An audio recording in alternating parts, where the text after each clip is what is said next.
Bonjour à tous, chers découvreurs de la langue française. Alors, c'est l'été et on va essayer de faire quelque chose d'assez original. En effet, certains m'ont dit pourquoi vous ne faites plus de podcast, d'autres m'ont dit j'aimerais faire de la grammaire, d'autres m'ont dit on aimerait refaire des dictées. Donc, c'est l'été, on est détendu et j'ai décidé de faire une vidéo qui va donc mélanger ces trois choses. Donc on va commencer tout d'abord par une dictée, ensuite bien évidemment on aura la correction et les explications, et ensuite nous aurons, et là où c'est assez original, un podcast, voilà, un podcast qui explique davantage de choses sur le texte que j'ai choisi. Alors on a déjà fait des dictées, hein, je vous renvoie dans la description vers la dictée numéro 1. On continuera de faire des dictées sur le thème des deux enfants qui voyagent à travers la France, mais comme là c'est l'été, bon j'ai voulu changer un petit peu. Et puis nous avons choisi de parler de Charles Perrault, puisque c'est l'incipit, c'est-à-dire le début de La Belle au bois dormant. Donc je vous invite à revoir bien évidemment notre podcast consacré à Charles Perrault, qui était cet homme, et également donc avec cet incipit, nous allons voir que les contes de fées sont déjà très faciles à comprendre, mais surtout au niveau de la grammaire très intéressant, puisqu'il y a un mélange entre l'imparfait et le passé simple, et c'est la raison pour laquelle j'ai choisi ce texte. Donc n'hésitez pas à vous abonner à cette chaîne si ce n'est déjà fait, et à liker la vidéo si elle vous a plu, et n'hésitez pas non plus s'il vous plaît à partager le score que vous aurez obtenu en commentaire, parce que je suis toujours très curieuse de voir un petit peu comment vous vous débrouillez avec les tests et les dictées. Allez, on y va! Je commence donc par lire le texte total de la dictée afin que vous ayez une impression d'ensemble et que déjà cela vous aide avant que nous passions par la dictée en détail. La Belle au bois dormant. Il était une fois un roi et une reine qui étaient si fâchés de n'avoir point d'enfants, si fâchés qu'on ne saurait dire. Ils allèrent à toutes les eaux du monde, vœux, pèlerinages, menues dévotions. Tout fut mis en œuvre, et rien n'y faisait. Enfin, pourtant, la reine devint grosse et accoucha d'une fille. On fit un beau baptême. On donna pour marraine à la petite princesse toutes les fées qu'on put trouver dans le pays. Il s'en trouva 7, afin que chacune d'elles, lui faisant un don, comme c'était la coutume des fées en ce temps-là, la princesse eut par ce moyen toutes les perfections imaginables. Après les cérémonies du baptême, toute la compagnie revint au palais du roi, où il y avait un grand festin pour les fées. À présent, nous allons faire la dictée. La Belle au bois dormant. La Belle au bois dormant. Il était une fois,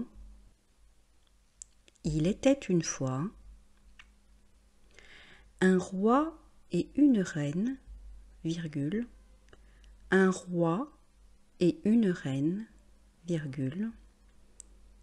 Il était une fois un roi et une reine, virgule.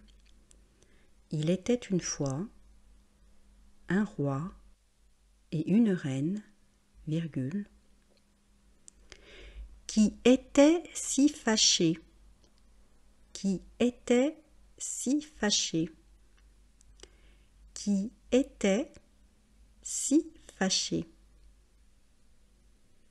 de n'avoir point d'enfant, virgule, de n'avoir point d'enfant, virgule, de n'avoir point d'enfant, virgule, qui était si fâché de n'avoir point d'enfant, virgule, qui était si fâché de n'avoir point d'enfant, virgule.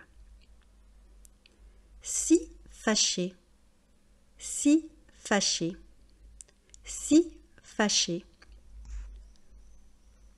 qu'on ne saurait dire, point si fâché qu'on ne saurait dire point. Qu'on ne saurait dire point. Je répète cette première phrase en entier. Il était une fois un roi et une reine, virgule, qui étaient si fâchés de n'avoir point d'enfants, virgule, si fâchés qu'on ne saurait dire point. Ils allèrent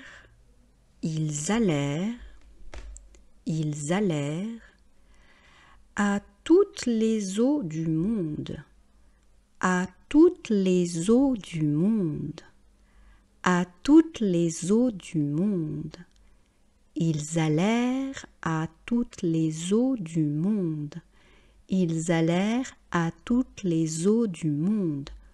Point virgule. Ils allèrent à toutes les eaux du monde. Point virgule. Veut, virgule. Veut, virgule.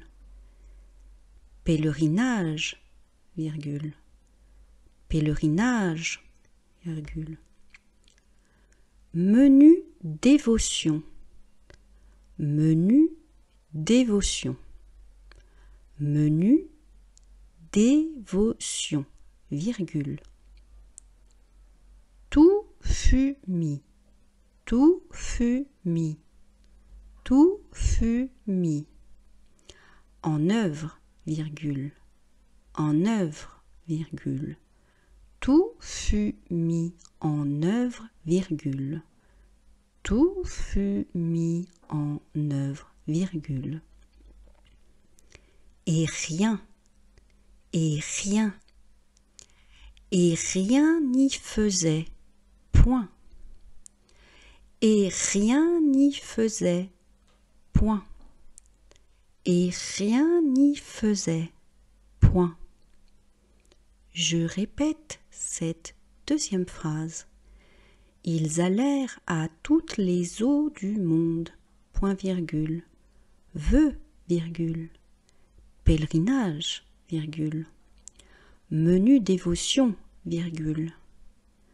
Tout fut mis en œuvre, virgule. Et rien n'y faisait, point.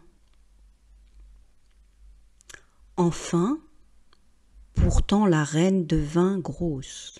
Enfin, pourtant, la reine devint grosse. Enfin, pourtant, la reine devint grosse, virgule. Enfin, pourtant, la reine devint grosse, virgule. Et accoucha, et accoucha, et accoucha d'une fille, d'une fille, d'une fille, et accoucha d'une fille, deux points. Et accoucha d'une fille, deux points. Je relis ce début de phrase. Enfin, pourtant, la reine devint grosse, virgule, et accoucha d'une fille, deux points. On fit un beau baptême. On fit un beau baptême. On fit un beau baptême. Point virgule. On fit un beau baptême. Point virgule. On donna. On donna. On donna. Pour marraine, on donna pour marraine à la petite princesse, à la petite princesse. On donna pour marraine à la petite princesse. Toutes les fées, toutes les fées, toutes les fées. On donna pour marraine à la petite princesse toutes les fées qu'on put trouver dans le pays, qu'on put trouver dans le pays, qu'on put trouver dans le pays, qu'on put trouver dans le pays, qu'on put trouver dans le pays. Ouvrez la parenthèse. Il s'en trouva 7. Fermez la parenthèse. Il s'en trouva 7. Fermez la parenthèse. Il s'en trouva 7. Fermez la parenthèse. Alors je répète cette partie de phrase. On donna pour marraine à la petite princesse toutes les fées qu'on put trouver dans le pays. Ouvrez la parenthèse. Il s'en trouva 7. Fermez la parenthèse. Virgule. Afin que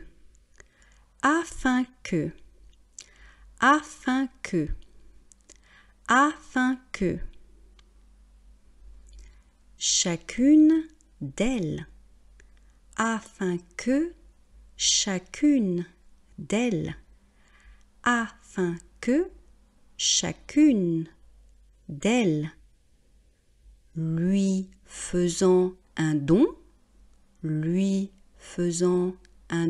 virgule, afin que chacune d'elles, lui faisant un don, virgule,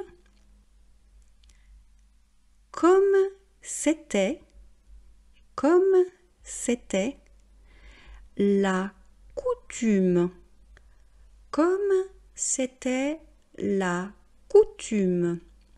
la coutume des fées en ce temps-là, des fées en ce temps-là, virgule, des fées en ce temps-là, virgule, la princesse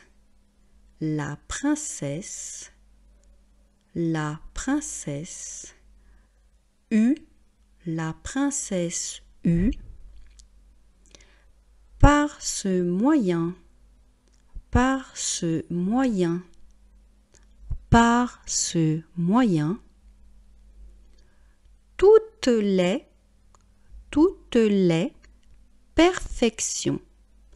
toutes les perfections, imaginables, point. Toutes les perfections imaginables, point. Je répète cette partie.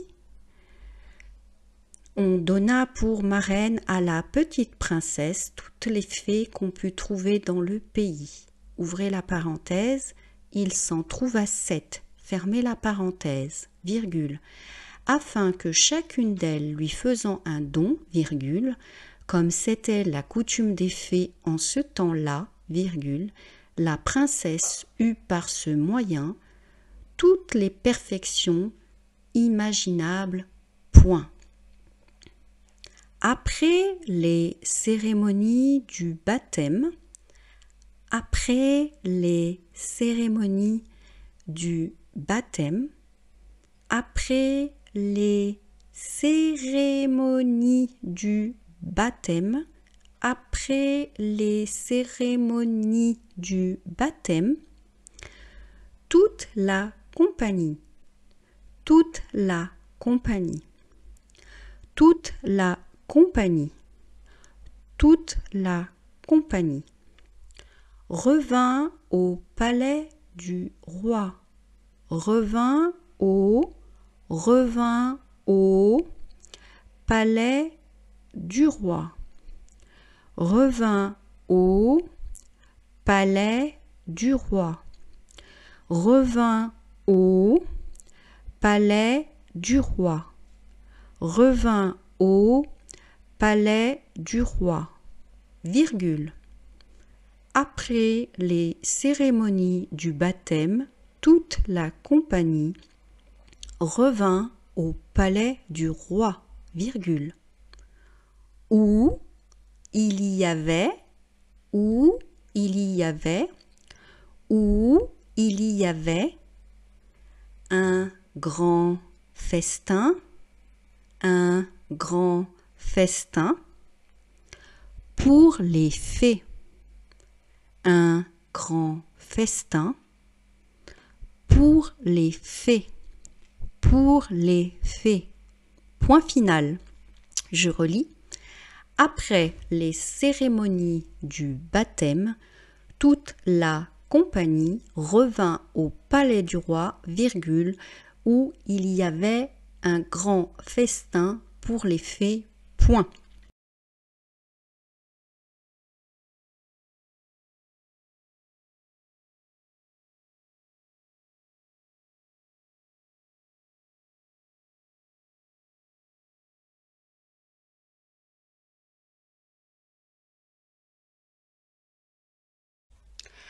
Au niveau de la grammaire, ce début est très intéressant pour nous parce qu'il y a déjà la présence de l'imparfait. Dans la première phrase, il était une fois un roi et une reine qui étaient si fâchés de n'avoir point d'enfants. Alors, vous avez il était une fois qui est au singulier. Et puis, vous avez ensuite était qui est au pluriel.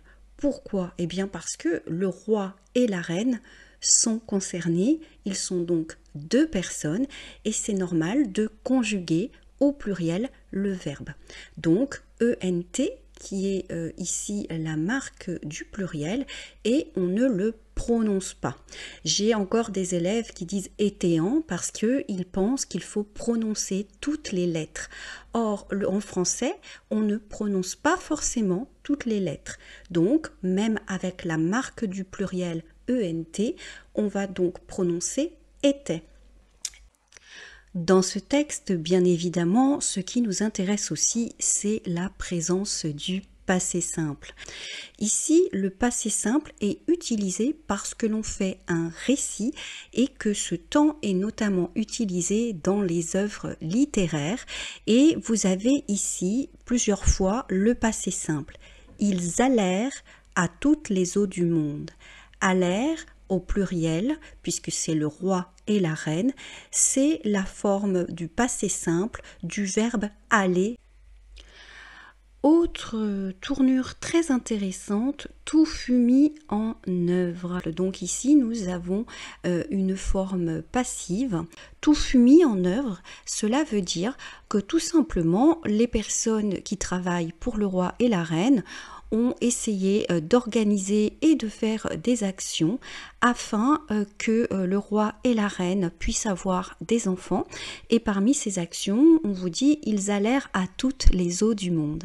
Alors, à cette époque, lorsque on avait des difficultés à avoir des enfants ou certaines maladies, il y avait une tradition thermale d'aller se baigner dans certaines eaux. Ils ont fait des pèlerinages, donc ils sont allés dans des endroits religieux et menu dévotion. Alors des dévotions, c'est par exemple en échange d'obtenir ce qu'ils veulent, ils vont aller prier pendant longtemps ou proposer un sacrifice. Bref, tout a été mis en place, donc on va dire tout fut mis en œuvre, c'est beaucoup plus littéraire et malheureusement rien n'y faisait. Et là, vous avez donc le verbe faire qui est revenu à l'imparfait en choisissant d'utiliser un imparfait après avoir raconté une succession d'événements au passé simple. L'auteur nous permet de nous rendre compte que cette situation durait depuis un certain temps. Vous noterez ensuite qu'on retourne au passé simple. La reine devint grosse et accoucha d'une fille. Donc tout d'un coup, un événement arrive. Il est très fréquent d'utiliser ce contraste entre l'imparfait et le passé simple pour créer une cassure.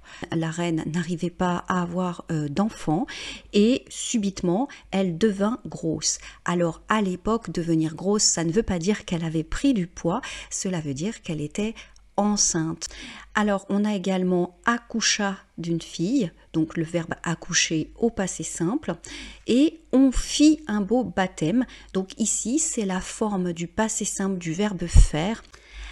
Alors, il y a une partie du conte qui est vraiment très intéressante dans ce court passage quand on dit « On fit un beau baptême, on donna pour marraine à la petite princesse toutes les fées qu'on put trouver dans le pays, afin que chacune d'elles lui faisant un don, comme c'était la coutume des fées en ce temps-là. » Vous voyez ici que dans la même phrase, il y a un mariage entre le passé simple et l'imparfait. Le passé simple est utilisé dans le cadre d'un récit, dans le cadre d'une histoire, pour décrire, donc c'est un peu le temps pour la narration. Tandis que l'imparfait, qu'on peut bien évidemment aussi utiliser dans une narration, c'est aussi utilisé pour décrire. Donc on pourrait dire que les choses qui sont les plus importantes, qui sont donc au premier plan, ce sont des choses au passé simple. Par exemple ici, ce qui est important, c'est que la reine a accouché et donc on fit un beau baptême, on donna, vous voyez, donc tout ceci, donc fit c'est le passé simple de faire, donna c'est le passé simple du verbe donner. Et on a tout d'un coup, comme c'était la coutume des fées, parce qu'en arrière-plan, de manière immuable, en fait, il était, selon le conte, la coutume des fées depuis toujours de faire des cadeaux, à savoir des dons particuliers. Alors on dit que la princesse eut par ce moyen toutes les perfections imaginables, c'est-à-dire qu'en fait, le roi et la reine demandent aux fées de donner à cette petite princesse des grandes qualités. La dernière phrase de la dictée, pareil, mélange l'imparfait et le passé simple. Après les cérémonies du baptême, toute la compagnie revint au palais du roi. Revint, c'est le verbe revenir au passé simple, où il y avait un grand festin pour les fées. Il y avait, donc, avait, c'est le verbe avoir qui est à l'imparfait. En premier plan, nous avons donc le retour de la compagnie du roi qui retourne au château et dans ce château, il y avait en quelque sorte en arrière-plan, lorsque le roi est revenu au château, il y avait un grand festin pour les fées.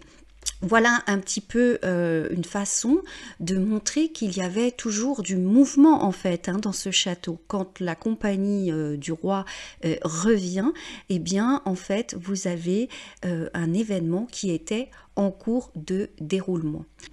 Alors un grand festin, c'est-à-dire un grand banquet, un grand repas, généralement riche et pour les personnes de bonne compagnie, comme devaient en avoir le roi et la reine, donc des personnes nobles.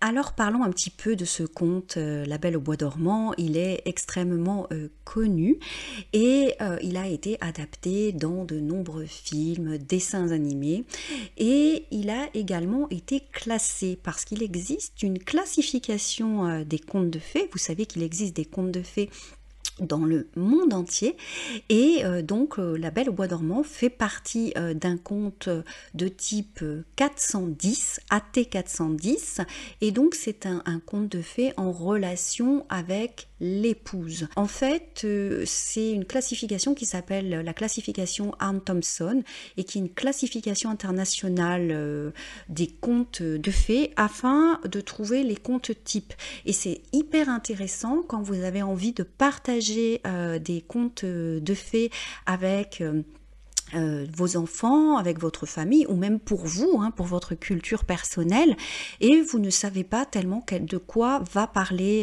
ce conte, et bien grâce à cette classification, vous pouvez faire un choix. Vous avez des contes d'animaux, donc bien sûr des contes dédiés aux animaux sauvages, mais aussi au rapport entre les hommes et les animaux domestiques. Et puis, vous avez donc aussi des contes qui sont dédiés par rapport aux oiseaux, par rapport aux poissons. Par rapport aux oiseaux, on a fait la lecture d'un conte de fées que je vous invite à relire, hein, qui est donc L'oiseau bleu. Vous allez voir, hein, le prince charmant transformé en oiseau. Hein, très beau conte de Madame d'Aulnoy, à qui nous avons consacré un podcast par rapport à son destin. Donc, je vous invite à consulter cette classification lorsque vous avez envie de lire un certain style de conte, et vous pouvez trouver très facilement sur Wikipédia le tableau. Je vais mettre également en description donc cette classification Anne Thompson-Hütter, qui donc fait en abrégé ATU ou AT, ça dépend selon les pays, et qui permettent déjà de connaître un petit peu le contenu du conte. Alors, pour en revenir à La Belle au bois dormant, c'est donc un conte très populaire, et Charles Perrault le publie en 1697, mais on retrouve aussi des similitudes d'histoire dans le recueil des frères Grimm d'Ornroschen, qui est publié en 1812, donc au 19e siècle, beaucoup plus tard. Alors, dans cette dictée, nous avons parlé uniquement du début du conte, hein, tout simplement. Je ne vais pas vous spoiler ce conte qui est très très connu. D'après Charles Perrault, il n'y a même d'ailleurs pas de baiser pour rouvrir, pour réveiller la princesse. En fait, c'est juste le fait que le prince entre dans sa chambre qui réveille la princesse. Dans la version de Charles Perrault, lorsque vous le lisez, c'est juste le fait qu'il rentre, qu'il soit présent dans le même espace qu'elle, qui l'éveille, et symboliquement, c'est-à-dire en fait le fait d'être confronté à l'autre, à l'altérité. C'est une fille, une princesse, elle rencontre le prince, ça la réveille dans le sens, elle quitte l'enfance. Voilà. Et je pense que les contes de fées sont des contes qui ont été écrits il y a très longtemps, et on ne peut pas toujours calquer notre vision des choses modernes sur des choses qui sont ancestrales comme les contes de fées. Lorsque je vous dis que c'est écrit au XVIIe siècle, je parle Charles Perrault, il s'est lui-même inspiré d'un conte populaire qu'il a mis brillamment en forme, en prose. Et j'insiste sur cet aspect en prose parce que Charles Perrault a aussi écrit des contes en vers, et notamment Peau d'âne. Dans son conte, les femmes ont aussi un très joli rôle. Déjà, ce sont les fées marraines, ce sont donc des femmes, et elles sont généreuses. Et ensuite, une autre femme est très méchante en fait, c'est la 7e, c'est-à-dire l'espèce de sorcière, qui est la méchante fée, et qui, elle, donne une malédiction. Et finalement, la princesse, qui est une fille, et qui est donc quelque part attaquée par une fille, ce qui est, excusez-moi, assez fréquent. Les femmes entre nous, on est rarement solidaires, cela arrive, mais on sait qu'on a souvent maille à partir entre femmes. Alors maille à partir, c'est-à-dire qu'on a souvent des rivalités, et vous avez finalement la princesse qui est sauvée par une autre femme. Et je trouve que ce conte est très intéressant. Vous savez, je me suis souvent posé la question pourquoi les femmes entre nous, on se tirait dans les pattes. Alors tirer dans les pattes, c'est une expression qui signifie se critiquer, se juger, ne pas forcément être sympathiques les unes envers les autres. Et je pense que en fait, en tant que femmes, nous devons toujours nous battre pour nous faire respecter, et que les hommes savent très bien jouer de cette situation, parce que quand on n'a que des miettes, on se bat pour des miettes. Et je pense que ce serait très bien de rajouter nos petites miettes ensemble afin de créer un gros bout de gâteau. Et dans ce conte de fées, en fait, c'est beaucoup une histoire de femme. Le focus est mis sur la pauvre reine qui n'arrive pas à avoir d'enfant, ensuite une naissance féminine, et ensuite un repas, une soirée de baptême dans lesquelles des femmes donnent à une autre femme des qualités, où une est méchante avec elle et où une la sauve en lui proposant de dormir pendant 100 ans, mais en fait symboliquement, c'est-à-dire de prendre le temps de l'apprentissage, et le temps c'est le luxe extrême. Donc je pense qu'il faudrait relire d'une autre façon ce conte de fées. Alors dans la version de Perrault, on a 7 fées, et en fait dans les contes des frères Grimm, on parle de 12 femmes sages, voyez, et la 13e c'est donc la méchante, et c'est pas étonnant parce que le chiffre 13 est également souvent connoté. Donc connoté en français, c'est-à-dire on attribue un symbole ou une signification au chiffre 13 qui est souvent négatif, et donc la 13e c'est donc la fée Carabosse. Dans le conte, aussi bien chez les frères Grimm que chez Charles Perrault, on avait oublié parce qu'on pensait qu'elle était trop vieille et donc peut-être morte, comme si une fée pouvait mourir. Ça c'est assez intéressant.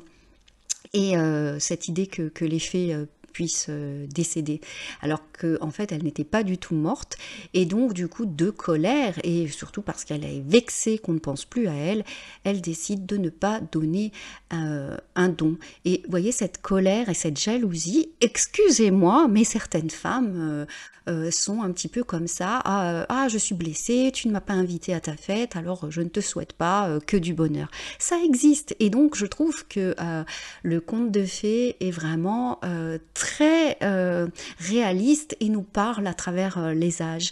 Et justement, heureusement, il y a aussi des femmes gentilles, puisque la dernière des femmes donc va dire non, on va essayer de réparer dans la mesure du possible, et va proposer une solution. Nous les filles, on est très bonnes pour proposer des solutions face aux situations dramatiques. C'est peut-être cliché ce que je vais dire, mais je pense que effectivement, vous voyez, elle dit que en fait, elle ne peut pas, la dernière fée dit, elle ne peut malheureusement pas, elle n'a pas le talent de son aîné, mais elle va essayer de faire du mieux qu'elle peut. Et ça, je trouve aussi que c'est extrêmement féminin. Elle fait du mieux qu'elle peut et elle essaie de trouver une solution, alors qui peut paraître très bizarre, faire dormir quelqu'un 100 ans, mais bon, ça lui permet de ne pas mourir. Et en plus, cette petite fée est très pragmatique, puisque elle va faire dormir la cour avec elle, comme ça quand la princesse se réveillera, elle ne sera pas toute seule. J'espère que ce mélange de podcasts, de vidéos et de dictées, de grammaire et de culture vous aura plu. Je vous remercie, et puis j'aimerais aussi connaître votre score à la dictée. L'orthographe, c'est quelque chose de très important, notamment pour les personnes qui veulent trouver un emploi en France. C'est vrai qu'on va juger beaucoup de gens sur leur orthographe, et même, je veux dire pour vous à titre personnel, apprendre le français à l'oral et pour communiquer, c'est très bien, et savoir écrire en français, c'est à la fois très bien, mais aussi très utile. On est toujours amené à écrire des emails. Alors certains vont me dire oui, mais on peut utiliser Google, on peut utiliser des traducteurs automatiques. D'expérience, moi j'ai des élèves qui se sont rendus compte que ce n'était pas toujours très exact, et puis des fois on n'a pas forcément envie d'utiliser un outil technologique, on a envie spontanément de pouvoir communiquer et écrire dans une langue. Et puis dans les spectateurs de cette chaîne, il y a aussi des gens qui passent un examen de français, et vous savez qu'il y a une pratique écrite, donc faire des dictées aide énormément à travailler l'orthographe, et aussi développe votre compréhension orale. N'hésitez pas à vous abonner à cette chaîne pour nous soutenir, et n'hésitez pas non plus à liker la vidéo, et je vous souhaite une très bonne journée.